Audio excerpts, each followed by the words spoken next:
Northern California has some heavy hitters. I mean, you saw a trip through the redwoods, then there's these big cliffs and all that sort of epic stuff. But when people picture California, I feel like they imagine the loud version. The big cities, the iconic beaches, probably think surfers and gridlock traffic and Hollywood stars. But see, between all of that, there are these towns that people pretty much drive straight through. So we picked 3 of them in NorCal: Crescent City, Ferndale, and Fort Bragg, all on our way down the California coast. It's like the most detoury detour we've ever taken. This is like a detour. We're not here to make a list of must-do things, we just want to know one thing. Are these towns actually worth stopping for? And well, there's only one way to find out. Most of our videos always start with a coffee shop. So we found this place, Paragon, to formulate a plan to see how to spend a day in this town. Can I do a dirty chai? 1 or 2 shots? 2 shots? You want nutmeg or cinnamon on top? Maybe cinnamon? Sorry, I've kind of been battling decision fatigue for a while, but we got there. And these coffees are huge.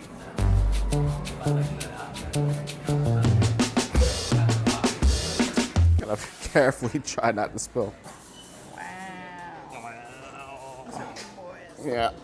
We ended up getting 2 drinks and 2 scones. I got a butter cheddar scone and Sarah got a scallion cheddar scone. Bacon cheddar scone. And then these huge drinks. This one is their signature latte, a Van Pan. I have no idea what's in it, but I'll look that up later.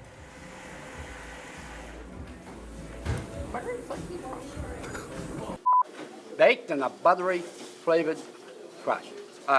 Yeah. Baked on a buttery, crispy crust. Flaky. I like flaky again. The buttery, flaky crusted scones were solid, but the coffee here is so good, especially this latte. That was really good, actually. Try that. This is amazing. I'm not even joking. It was so good. And let's see, 2 coffees and 2 scones came out to $27 after tip. Crescent City doesn't make it easy. The streets are quiet and there's no viral hotspot telling us where to go, which is perfect. The downside, though, is you don't get handed the perfect itinerary on a platter here. You actually have to try a little, explore, ask questions, wander. But Sarah's having the time of her life being back in California. What is that? My seal. You want to touch your toes in the California water for the first time in like 8 years? California. Yeah, we definitely miss California.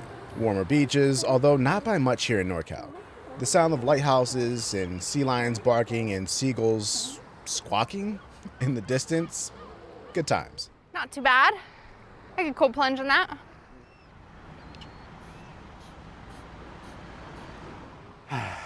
Feels good to be back in California already. It's that sunshine, man. We've got great weather. You can hear the sea lions out in the distance. Way over here, I think that's the lighthouse. And then right here is where the jetties are. They say that people go out to the jetties, but I probably wouldn't recommend it just because, especially right now, there's king tides. And so like rogue waves take people out all the time. So if you go over there to the jetties, just kind of look at them from a distance. This is nice. Last night, we grabbed dinner with one of our patrons, Lee. She's actually the one who told us to check out this beach today. And look who we just ran into. Are you on your morning walk? Oh, such. Mexican sage. Wow. It's over there. It was so nice. Because when we came in last night, it was dark, so we just went to Paragon Coffee. But I was like, oh, the ocean. Like we didn't see that. We didn't see that when we drove in. Have you gone up Pebble Beach Drive yet? Not yet. Okay, that's really pretty. Pebble Beach Drive. Okay. Okay, we'll have to do that. We have a Ravens game to go watch. A couple minutes. I know. Maryland, so yeah. Okay. You see our lighthouse. Yeah, it's beautiful. Yeah, well, enjoy the rest of your morning. Like Sarah told Lee and her friends, I've got football to watch. Priorities, you know? Ravens are on a winning streak. So once the game wrapped up, we made our way to Porto Pints for a lunch and a pint. Celtic garlic knots. Nothing earth-shattering here, just a local watering hole with decent beer and food. We got our beers, of course, and then a pizza and a piping hot Reuben sandwich. And then it was off to Pebble Beach. Oh I realized why it's called Pebble Beach, because all the rocks look like pebbles out there. So this is Castle Rock Preserve. I've heard sea lions last night and earlier this morning. I'm trying to see where they would be. They're probably out fishing and hunting at this point, but it'd be cool to see them out here. The state just makes me feel young again. I spent so many years of my early 20s in California, between living in Washington but traveling all of California and then living in California, and I just feel like, not to say I'm not youthful, but I feel like my early 20s are hatching. So look out, world.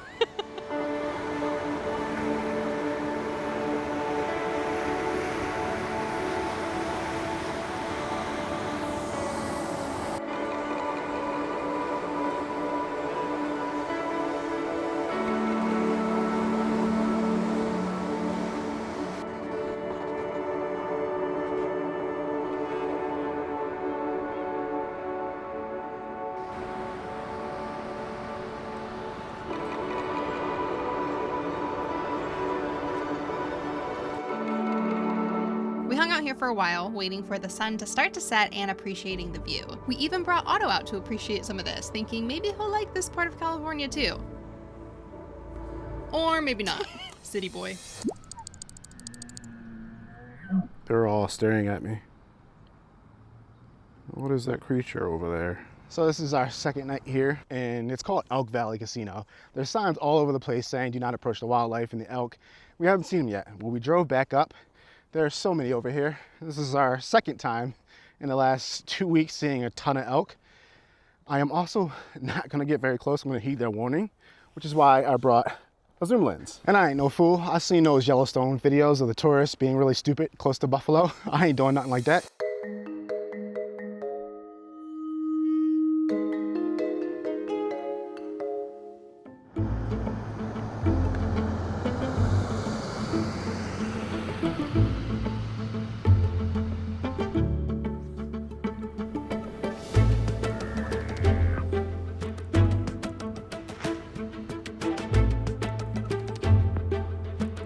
Just for reference, because I know we're going to get these comments, this is how far away I am. So I am well over 100 yards away, just in case anyone's wondering. Nice little cap off to the afternoon. That's cool. The next morning is the day that we explored the redwoods, but along the way the plan was to make a few detours.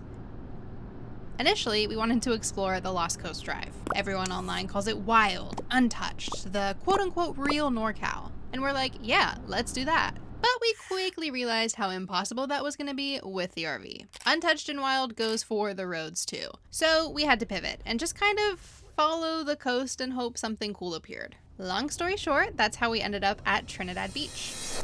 Oh, rock.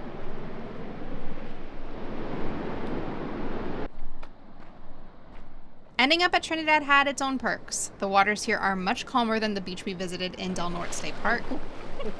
Here, we could at least dip our toes in without being afraid of being swept away by a rogue wave.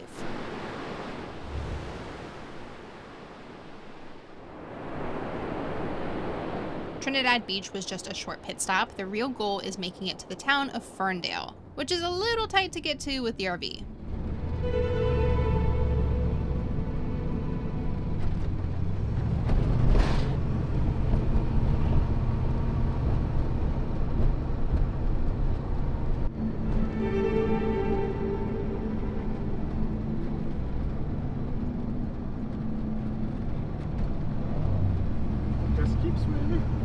But we made it, and Ferndale is interesting. As cliche as it sounds, it really looks like it's stuck in time.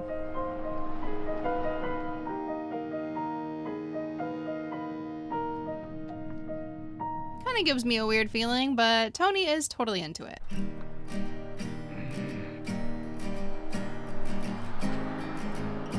I think it's interesting. Like, you see all these old buildings and you think it might be like a little, I don't know, touristy, but it's not. It's just the town. It's just their own spin on life.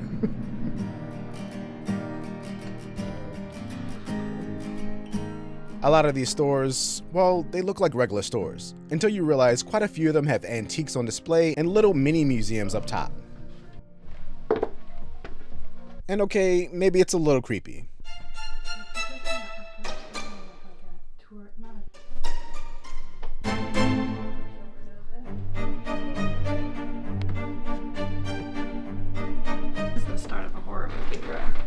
We don't come to small towns like this. Nah, we're being a bit dramatic. This is all just totally unexpected. They had cool stickers though. Doesn't this kind of look like the RV? This is like the most detoury detour we've ever taken. This is like a detour. Not in a bad way. Not in a bad way. In a fun way. Sir, you know what it is? It just hit me seeing that Victorian mansion and this pink house. Mm-hmm. This town reminds me of something out of a Wes Anderson movie. Yeah, and then you get murdered. Did he do Coraline? Or was that Tim Burton? Tim Burton. Mm. So maybe it's that too. Maybe it's a Tim Burton town. And then you get murdered. Like Edward Scissorhands. And then you get what? Murder. Murder. No, not Edward Scissorhands. More like cookie cutter suburban copy paste. Yeah. The thing about small towns, well, it kind of depends on who you ask. If you live here and you run a shop, it's probably great. But as a visitor, everything runs on its own schedule.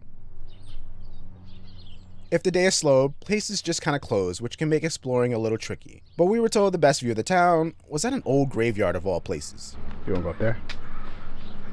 Yeah. Knew you would. The Ferndale Cemetery. Admittedly, if you overlook the graves, the view's kind of nice. It goes on for a really long time. This is crazy. The other reason we came up here was just to buy time before the restaurants opened, but we got tired of waiting, so we went back to our campsite, which, you guessed it, is a casino parking lot. We have arrived at yet another casino parking lot for us to sleep in for the night. We were gonna have dinner in Ferndale, but everything was closed, so we just decided to come to the casino, and we got fine dining of chicken fingers for myself and a burger for Tony. I'm currently sitting in the dark with my grocery outlet lamp because something's happening with our battery that controls like our water pump and our lights, and it keeps dying when we're not hooked up to power, obviously, but it's supposed to charge when we drive, so we're not quite sure what's happening with that, so we're sitting in the dark. The next day picks up way later in the afternoon, mostly because we had already driven Avenue of the Giants, and we're halfway down the coast before we remembered to film anything. Classic. We thought the avenue was gorgeous, but nature wasn't playing around today. We had to travel over the mountain and through the woods to get to the... What am I supposed to do with that? I'm not supposed to sing it. No. Okay. We had to travel over the mountains and through the woods to get to the other side and back to the coast, which was a little sketchy. But we did catch a glimpse of a black bear before it scurried off the road. And once we made it through the mountain, it was back to those beautiful ocean cliffside views, which we know we had to make the most of. Wowee, look at that.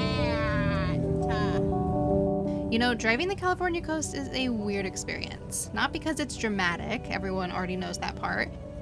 It's everything around the drama that sneaks up on you. Phenomenal. One minute you're cruising past a view so good it makes you forget how to blink, and the next minute you're stuck behind a line of cars because Caltrans is doing construction on a cliff that looks like it could crumble. But halfway between the construction are all these little pull-offs that offer amazing views of the coast.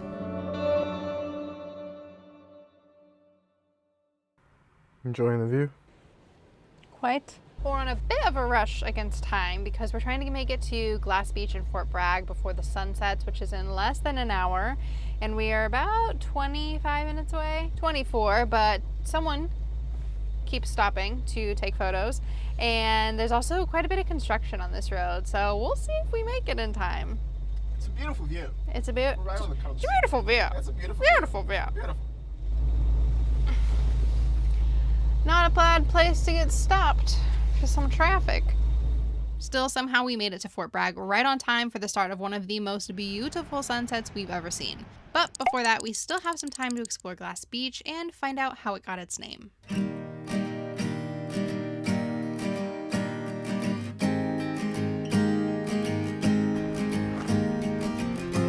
And the good stuff.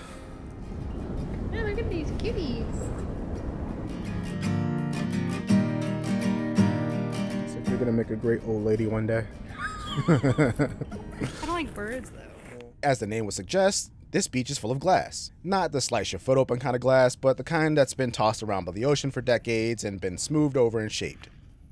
And it's everywhere. Admittedly, we both thought this was one of those places where people make it look pretty for social media, but these are the images right out of our camera, so you be the judge. I think it quite met our expectations. Oh, also, you're not allowed to take the glass home, but stacking it into sculptures on the rocks is totally fair game. So Glass Beach is part nature being beautiful and also part humans being destructive as we are. But this used to be Fort Bragg's dump site, I think from like 1907. Could be wrong about that, let me fact check that. But basically all this used to be a dump site, and over the years of erosion and decomposition and just smoothing out all the glass and bottles and debris that was here, it ended up being something beautiful. Now, about that sunset.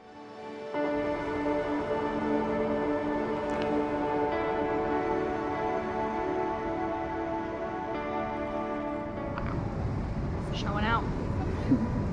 I can't stop taking pictures. Where did you rate it? 10 out of 10. Of course. The reflective pool is really reflective pool a is, photographer's dream. Yeah. Didn't know if it was going to be worth it, TBH. It was worth it. I was almost like, let's just skip it. Yeah, I was too. You almost skipped it. We know there are way more towns along the NorCal coast, but this was not about hitting every single one. It was just a stopping where the road took us and being genuinely surprised by what we found. We're still working our way down towards San Diego, and the detours are very much not over. So subscribe if you want to keep tagging along.